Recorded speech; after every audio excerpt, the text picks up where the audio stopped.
Am I audible? Yes, sir. Okay. So today, in the last lecture, we discussed about the instantaneous overcurrent relay.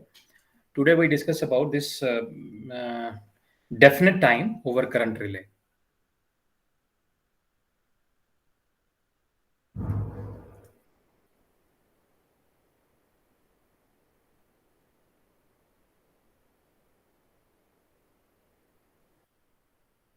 So we will have the discussion about with that definite time overcurrent relay. So in this case, as the name suggests, in this case, if you take the case of the relay, then you have the input, and as the name suggests, you can have here the time setting as well as the plug setting. So you will have the time setting and the plug setting, which is also known as the current setting.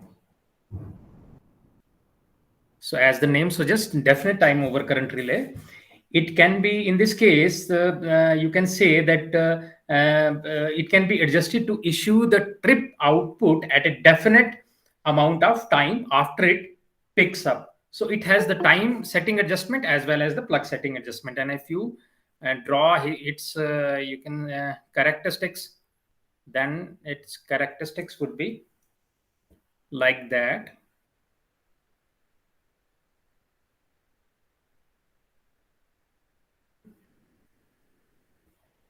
That is, it will have the plug setting, that is, that setting can be changed. This is the plug setting because we have the operating time, and there we have the current, and then it has the time setting also, that is, time can also be changed.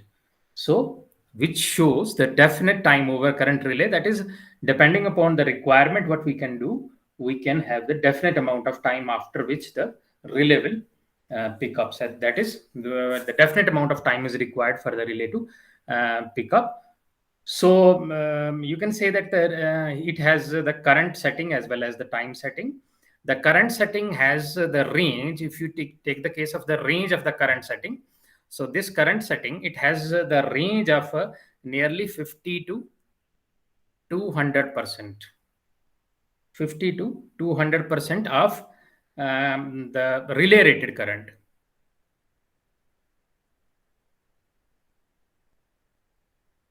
Of relay rated current, and the time setting in this case is of the order of, that is, it is 0.1 to 1 second, or 1 to 10 second, or 6 to 60 seconds. So it means that you can, as per the requirement, this variation of the this plug setting and the time setting is this possible. And if you take the case of this 50 to 200% of the rated current, it is actually the relay current, that is the whatever the pickup value is there. So it means that if you take the case of 50 to 200%, you will have the different dial settings in that. That is, you will have the dial setting of, you can say, 50%. Then you will have the dial setting of 75%. Then 100%, like that, up to 200%. So these are actually the dial settings, and you can say that you has that is these are actually the this multiply of the this multiplication of this pickup current, whatever the pickup current would be there. Now, if you take the case of a definite time over current relay, the operating time of this definite time over current relay is actually obtained. This operating time, that is in case of electromechanical relay,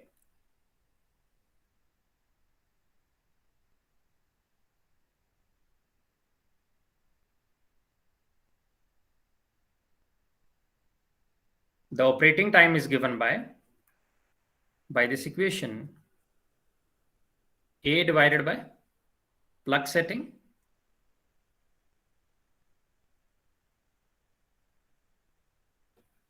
A divided by plug setting and where T is the T operating time, minus 1 into TDS plus C.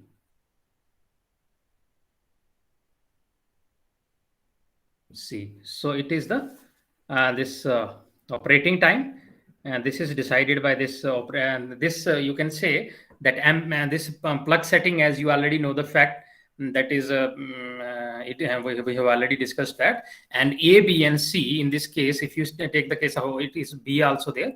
So A, PS raised to power B minus 1. So A, B, and C in this case, these are actually these are the constants that decide the relay characteristics. So A, B, C decides the relay characteristics.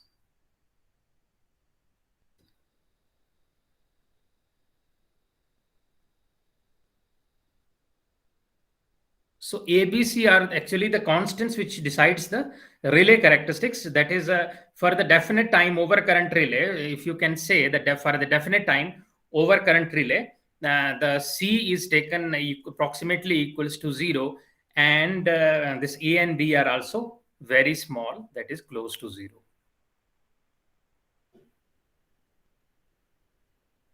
Now, for the static relay, this is for the electromechanical relay.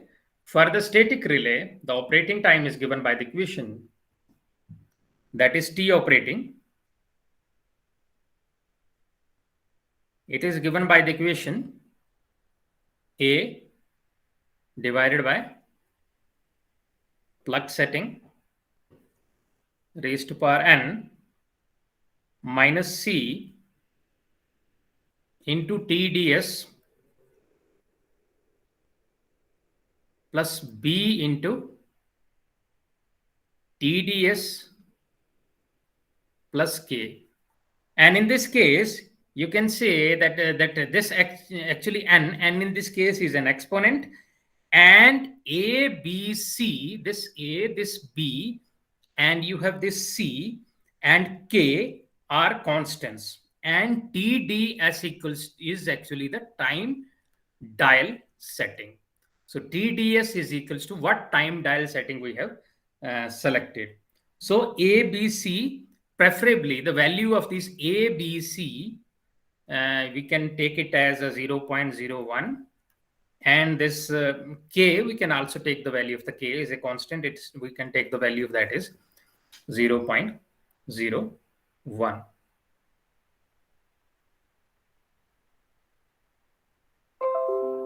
So this is in case of this operating time is actually in case of you can say this in case of static relay, and this was this TDS, you can say the TDS is nothing but the time dial setting of the relay. Sometimes it is known as the time multiplier setting of the relay, and as I have already told you, the manufacturer is providing the time dial setting of 0.1 to 1 second with the step of 0.05. So in the step of 0.05 or some in any other range, whatever is required as per the requirement, it can give that setting. And the plug setting, we can find out the plug setting. What is the plug setting as per whatever the requirement is there. As per the requirement, we can take into consideration the plug setting. What we can do, whatever the current we measure, we reduce that current to particular current which is at the relay, and depending upon that particular current, we can select the value of this plug setting. That is, we can select the plug setting value, taken into consideration all the factors, because we have used the current transformers also in that very case. Now, if you take the case of the application, so what is the application of this this definite minimum time over current relay? So these actually these definite minimum time over current relays, these are used in the protection of radial feeder.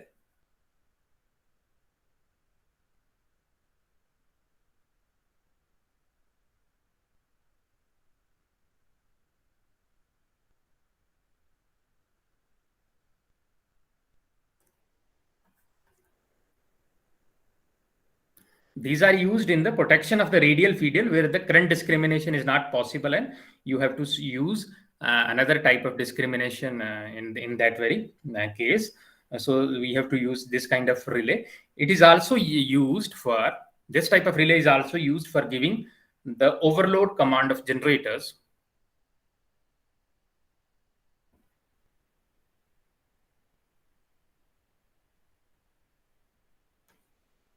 Overload command of the generators are induction motors, are induction motors, and in some case transformers also.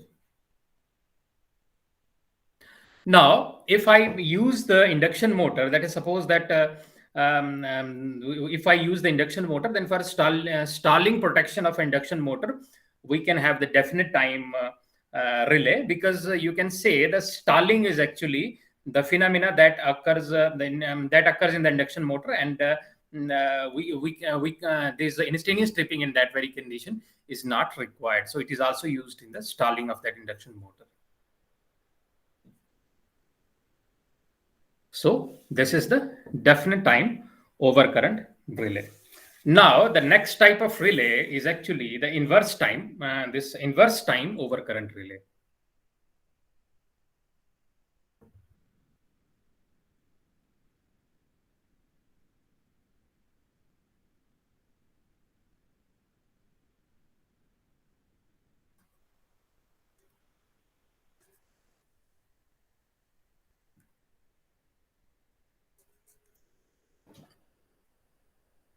Now, as already know, it is the known fact that it is actually the inverse time characteristics fits very well within the requirement that more severe the fault current is,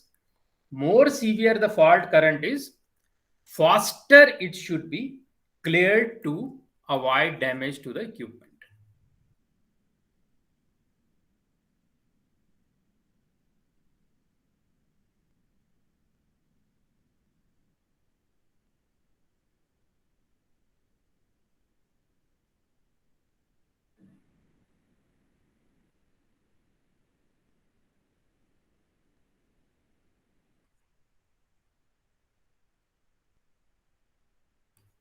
So faster, that is more the you can say that the more be the fault current, faster it should be cleared to avoid damage to the this equipment. And this type of characteristics is obtained from the electromechanical type of relay. We can obtain this kind of characteristics in the electromechanical relay.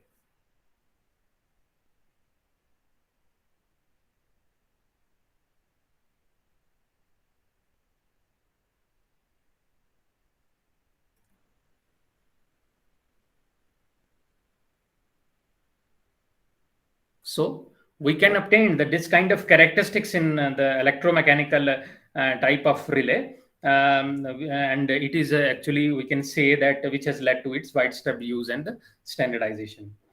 Now, however, if you take the case of the microprocessor based relay nowadays we are using, so it is now possible to generate any type of inverse type characteristics in that.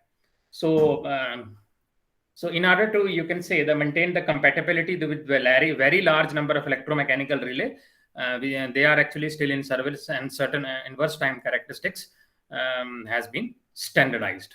Now, related to this inverse this inverse time, this characteristics of the relay. So you can say that it is the most widely used relay, and as the operation of this inverse type overcurrent relay is very quick.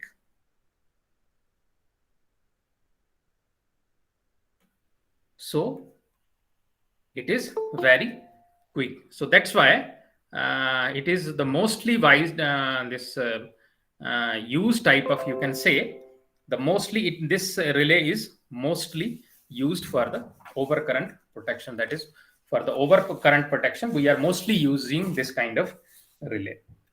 So now, if you take the case of this inverse time over current relay, then we have this the type of inverse type over current relay is the inverse definite minimum time over current relay. So this is the kind of inverse this time over current relay.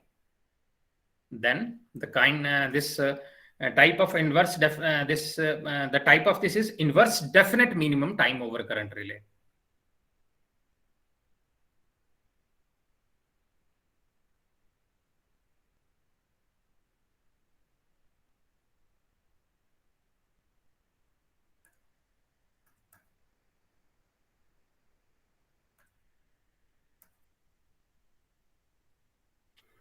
So, and if you take the case of a protection system, this is the most widely used characteristics, an inverse definite minimum time overcurrent relay, which is also known as the IDMT.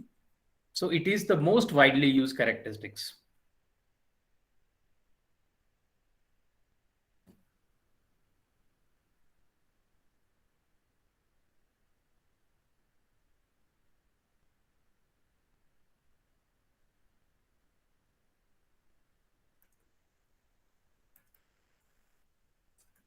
So it is most widely used characteristics, as the name suggests, inverse definite minimum time over current relay.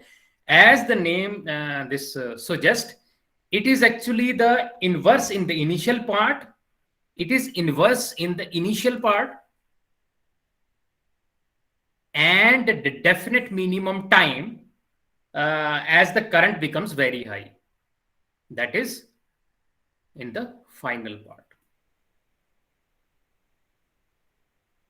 You can say that it is the inverse in the initial part and the definite minimum in the in the final part. So now, what is the reason for this? You can say for this definite minimum. So the question arises that what's the reason for this definite minimum? Since we are using the electromechanical type of relay in that very case, now what happens at high values of current, at very large values of current, what happens? The electromechanical relay, the flux saturates at high value of the current. At high value of the current, saturation is there.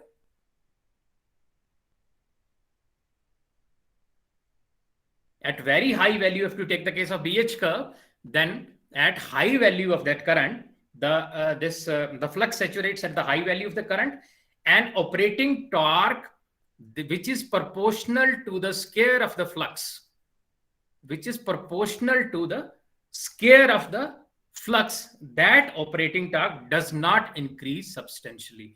So no increase is possible in that very case. Substantial increase is not possible in that very case.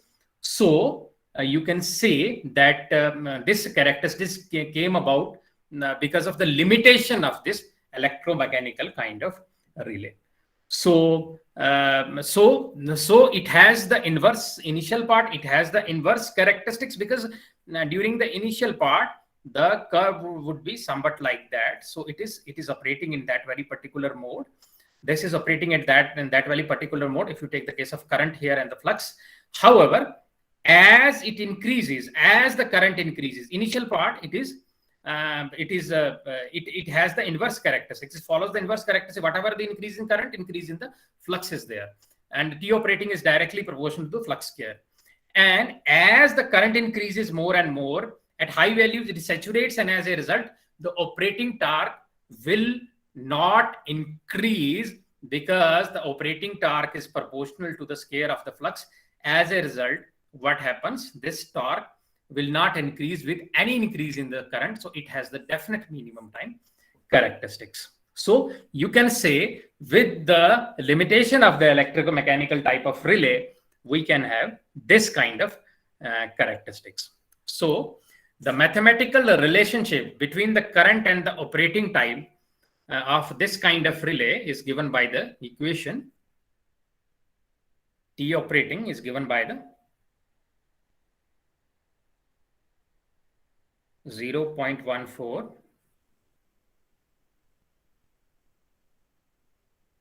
time multiplier setting, then plug setting multiplier 0.02 minus 1. So where PSM in this case is the plug setting multiplier, TMS is the time multiplier setting of the relay, and you can say the operating time of the relay in this case is directly proportional to time multiplier setting and inversely proportional to the plug multiplier setting. So this is the you can say this is the this relay inverse definite minimum time relay. So this is the inverse definite minimum time relay.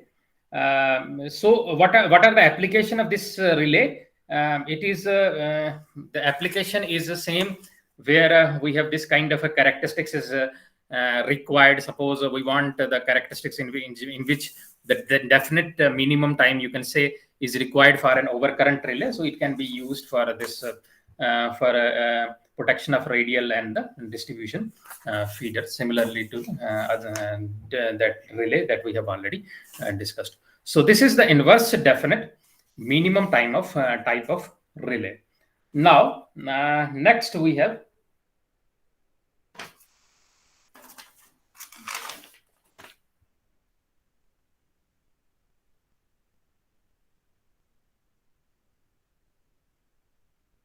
so we can also draw the table in which the different settings are given so that you can have an idea of this kind of characteristics that is followed. So before that, we can discuss two other types of relay that can be possible within that is also the part of this inverse type of relay. First is the inverse definite minimum time over current relay, and then we have the very inverse characteristics can also be obtained in that very case. So next is the very inverse type over current relay.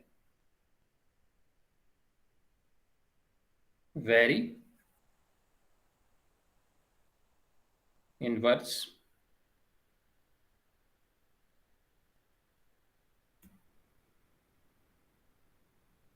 over current relay. So inverseness of this characteristics is greater than whatever we have discussed, that is IDMT relay. And the mathematical relationship giving the relationship between the operating time and TMS and this PSM is given by the relation 13.5 time multiplier setting divided by plug setting multiplier minus 1. And then we have very inverse type, and again one more this characteristic is possible of this kind of inverse type overcurrent relay is the extremely inverse type overcurrent relay.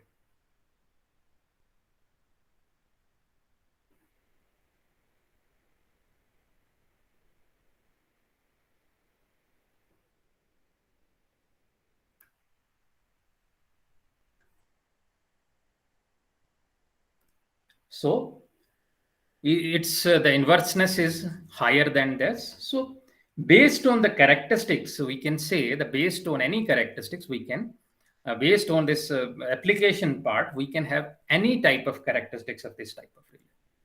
That is inverse type characteristic relay.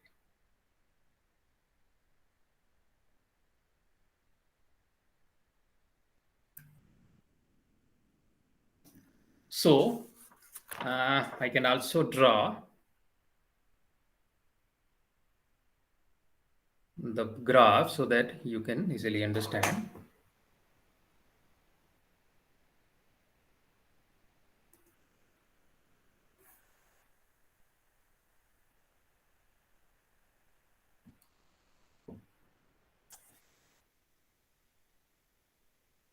So first we have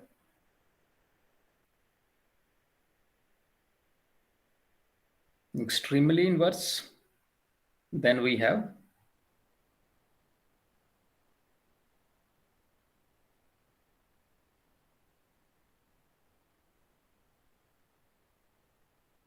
very inverse. Then we have the IDMT. So this one is extremely inverse.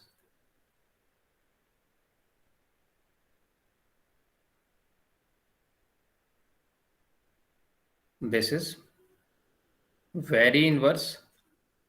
And this is ID empty, and you already know that this is the operating time and this is the plug setting multiplier, or you can say current, and that is the relay current, which is the multiplier of this plug setting. So this is about the different inverse time and this overcurrent relay.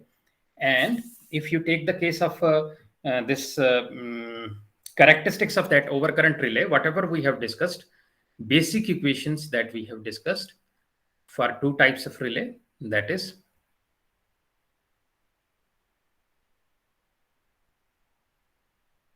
this one operating time in case of static relay, and then in case of electromechanical relay. So we can, depending upon the characteristics of the A, B, and C, and this A, B, and N, we can get the different types of characteristics. So these are the basic equations, and depending upon these equations, I can draw the table so that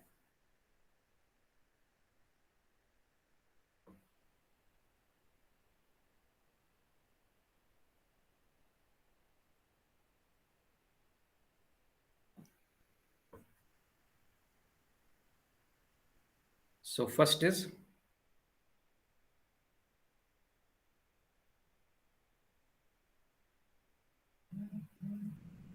relay characteristics for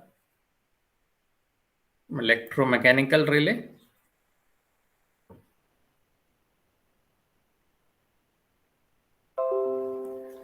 Then this is for static relay. Okay, I have to.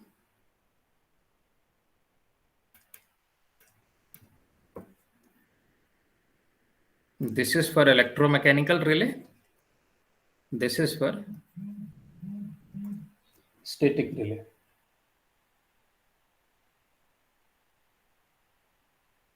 So first we have the relay characteristics, inverse type characteristics. Then you can have very inverse. I can only use VI, very inverse type characteristics. Then extremely inverse, that is EI, and then IDMT.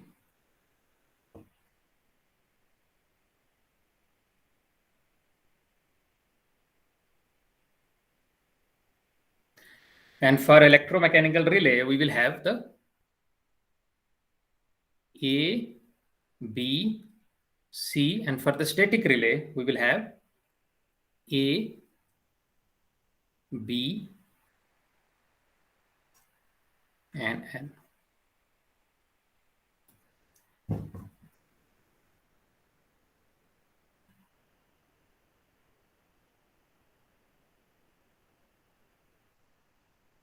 So 0.092, 0.02, 0.149, 5.4, 0.18, and 2. Then for the very inverse type characteristics, 18.92, 2.0, 0.492, 5.4, 0.11, and 2. For extremely inverse, 28.08, 2, 0.13, 5.4, 0.03, 2.0. And for IDMT kind of relay, 0.14, 0.02, that is 0.14, 0.0, 0.02. So depending upon these two equations, the different type of characteristics can be possible. That is, we can have the different type of characteristics that can be obtained by using these two equations. So depending upon that, we can have the different type of equation. If you see, and depending upon these constant values, that is by selecting these constant value, we can have the different type of this characteristics, that is inverse, very inverse, extremely inverse, and IDMT characteristics. Now, so And you can say that the manufacturer is actually providing the different type of characteristics, because whenever we install this kind of relay, we have to coordinate. We have to make the coordination between this type of relay with the load side device or any other device that is connected to the load. So we can have, if you take the case of the in case of load side, you can have protective devices, either fuse or miniature circuit breaker. So this fuse or MCB has some specific type of characteristics curve. So whenever whatever characteristics of this fuse or MCB has, we have to coordinate exactly with the overcurrent relay which we have installed. So when we coordinate the overcurrent relay with the fuse, and this we coordinate this overcurrent relay with the fuse and MCB. So for that, we need these kind of different kind of characteristics. So why these characteristics is required? For the coordination between the fuse and the MCB. So, however, in case of digital relay, we can have any kind of characteristics can be obtained that very case.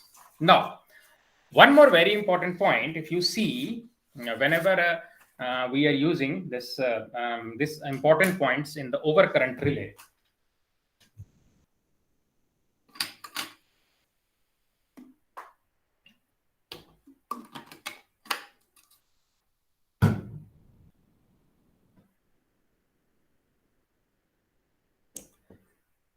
For these two important points in the overcurrent relay should be taken into consideration.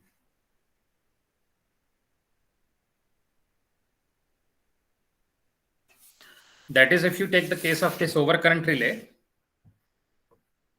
some of the important points.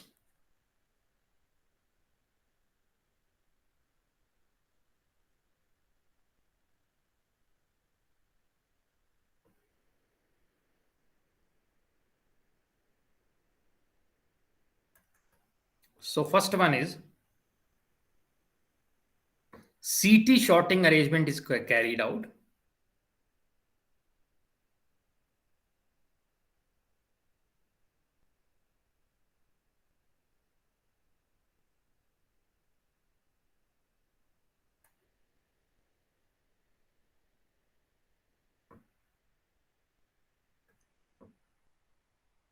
To avoid high voltage being induced.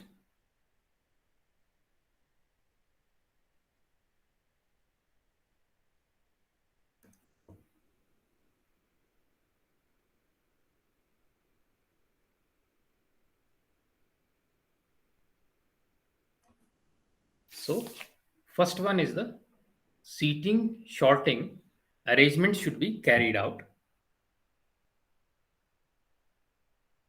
And this to avoid the high voltage being induced, and this high voltage is induced in the CT secondary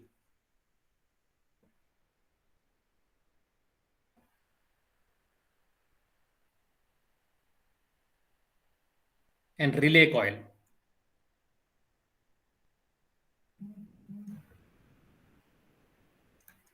And in control panel also.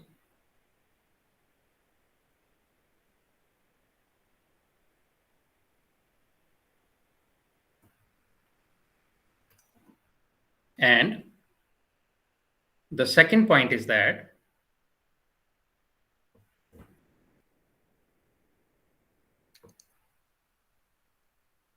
trip circuit isolation arrangement is required.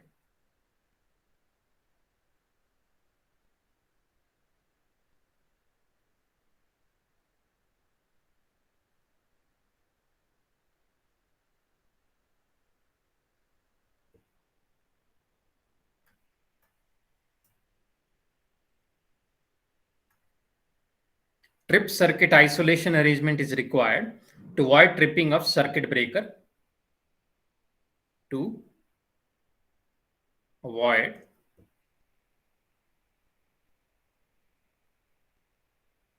tripping of circuit breaker while the relay is being tested.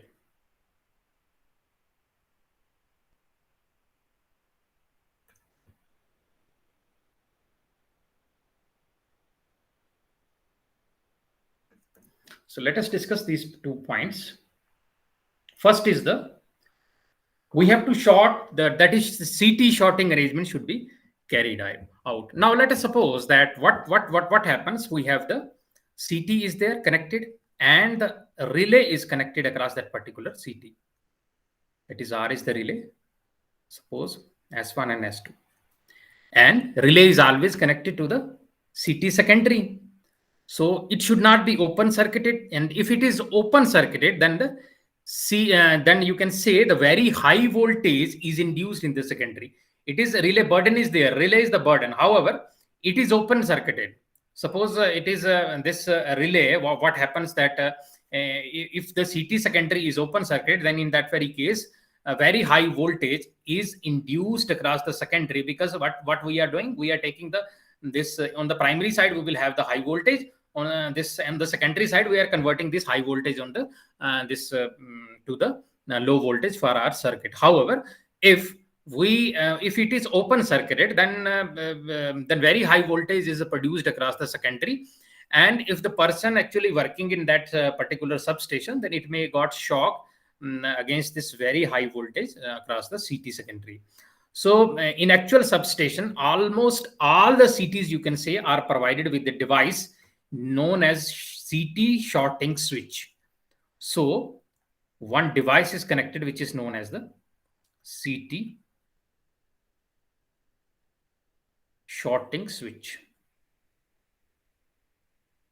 So what this CT this shorting switch is doing, the function of this is that whenever we remove the this relay from the CT, then automatically we can say that CT secondary automatically closed by this CT shorting switch. So this is very important point when you consider any type of overcurrent relay. So this CT shorting arrangement is required with the help of CT shorting switch. Now this is the first point. Now the second point is that trip circuit isolation arrangement is required. Now what happens when we connect any relay to any circuit, then in that very case the relay sometimes that relay operate in a month, in a year. So you can have it is for the anticipation of the fault. That is you cannot have the fault every time or 1 or 2 days like that. It works on the anticipation of fault. The main idea is that it works on the anticipation of the faults. It may take years. Sometimes it will not be possible. Sometimes there is no fault for 2 years like that. So what we have to do, we have to test this our relay periodically. We have to test the relay periodically.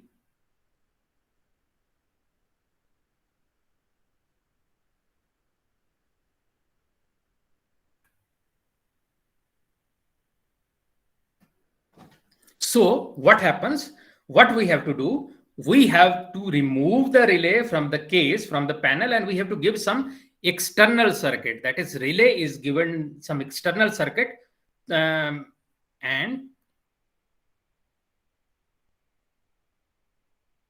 relay is given some internal circuit, and from this internal circuit the current is injected with the help of current injection kit to the relay.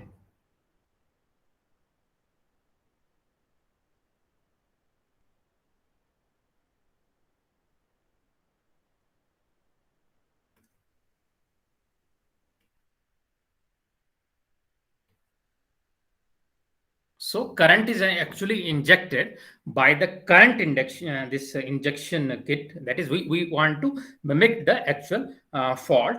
So we have we can say that what we do in case of electromechanical relay or in any other type of relay, we have to check whether the relay operates with the specific time period or not. So to avoid the unnecessary operating of circuit breaker, because what happens that when we will test the relay, what happens sometimes we forget to you can say that we have because we know that the trip signal is given to the trip coil of the circuit breaker. Sometimes it might happen that we will not able to isolate that circuit, and as a result we can the circuit breaker will be tripped because of that very case. So what we have to do, we have used some circuit known as the trip circuit isolation. So we have to use the trip circuit isolation. So this in which is actually used in the periodic testing in that very case. And in the trip circuit isolation, when we are testing our equipment, then in that very case it will bypass that trip. So that is that it will bypass that the trip coil of the circuit breaker. So that very purpose we are using the trip circuit isolation circuit. So we are using that. Now the question arises that when we are testing any of the relay, what now fault occurs in that very particular amount of time, then it will be very disastrous. You can have it will have a very dangerous consequences. So if fault occurs at that very time, but we can have the different, we have some primary protection and the backup protection also. So we have the primary protection and we have the backup protection also. So at that very particular point of time, the backup protection is this we can have is there. Now nowadays what happens, nowadays we are using the numerical relays.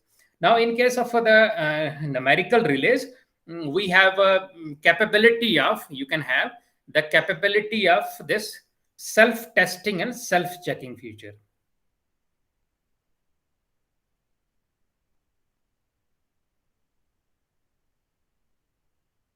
So it has the capability of self testing and self checking. So it has this capability that it can self check or self test. So we need not to carry out the testing in that kind of relay. That is, it can test of its own and it has own trip circuit isolation arrangement. So this is about the this you can say that overcurrent relay. Now what are the questions which arises out of that?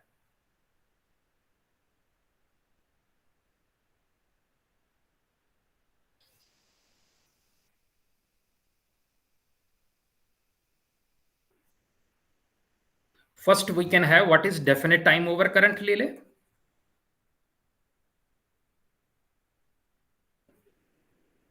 Its applications, then current time characteristics,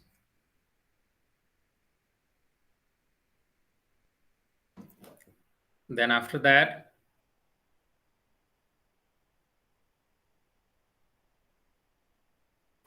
operating equations in case of electromechanical relay and static relay.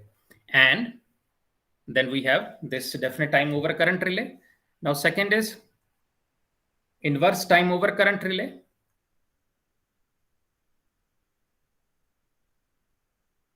So what is the application of that? Characteristics. Then you can have from the inverse type overcurrent relay, you can have inverse definite minimum time overcurrent relay. So how it can be obtained from electromechanical relay?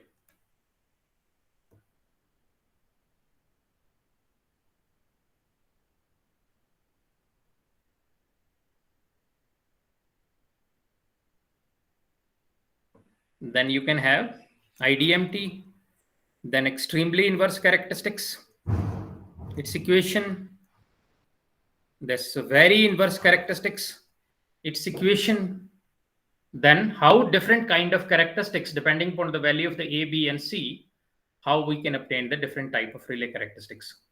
So then you have coordination, relay, and fuse MCB coordination. are why different inverse time characteristics are required.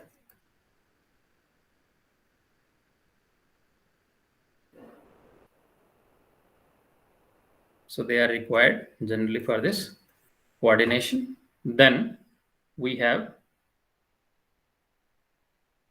you can have a related to the CT. If you take the case of a CT that we have discussed, in case of CT, so CT shorting arrangement, what is CT shorting arrangement? Why it is required?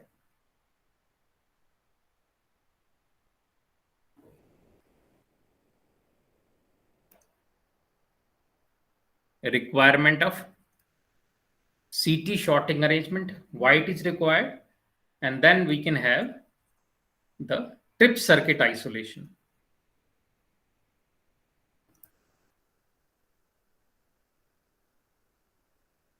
And in modern relays,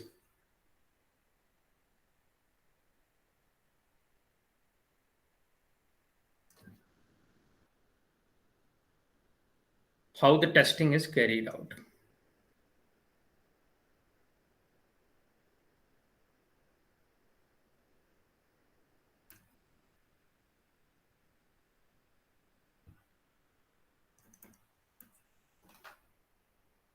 So this is about today's lecture. Now tell me questions. Any questions?